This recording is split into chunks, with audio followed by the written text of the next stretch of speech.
Hi everyone, Tyler from GrantedGardeners here. I had a little interest today on Facebook about topping peppers, so I'm going to go through that really quick. It works for some plants, some not so much.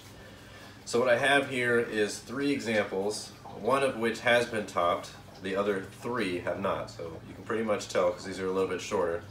This is an example of one you could top if you wanted to. It's got multiple sets of leaves. I generally stick to 3 because that's what I read.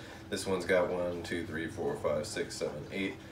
And each one of these little joints will come out if you top it, because you're basically pushing the rest of the energy back into the plant so it wants to grow more.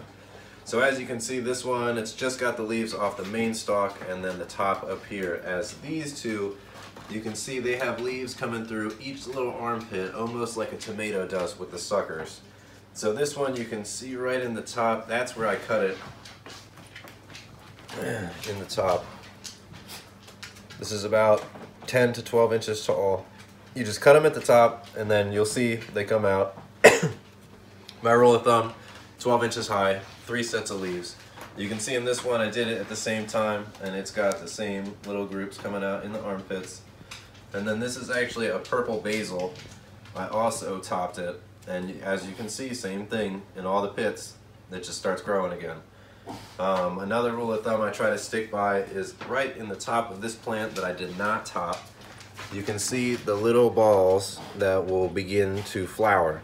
This is another example of you would want to pick those off until the plant is more established, because you don't want it producing fruit because it's going to take more away from the plant.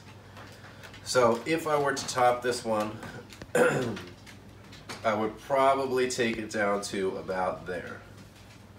That leaves plenty of leaves underneath, and it'll make a nice bushy plant having so much extra fluff down here. And you don't have to worry, because each one of the groups that come out will actually be its own stem. So like, whereas this one, it might seem crazy to cut it down that far, but you'll actually have new branches coming out of each one of these instead of just having a tall, kind of slender plant. Doing it this way will maximize your space, especially if you do these in pots like we do. It makes it a lot better, because then you'll have a wide, bushier plant that will produce more instead of a tall, slender plant. Because these will not turn into stems. They'll be pretty small for the remainder of their life. But you can see groups of leaves coming out from the armpits, which is what you want, because those will do more peppers than just this plant will.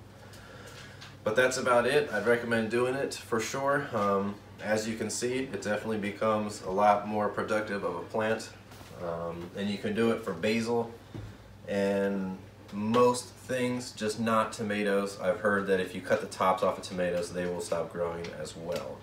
But you can cut the suckers off of tomatoes that come through the armpits and actually clone those into plants all themselves. It usually takes maybe 4 to 5 weeks. So if you start early like we did and you have 4-foot tall tomatoes growing in the basement, good idea there.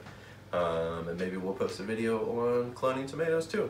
But thanks for hanging out with us, guys, and I look forward to sharing more with you soon.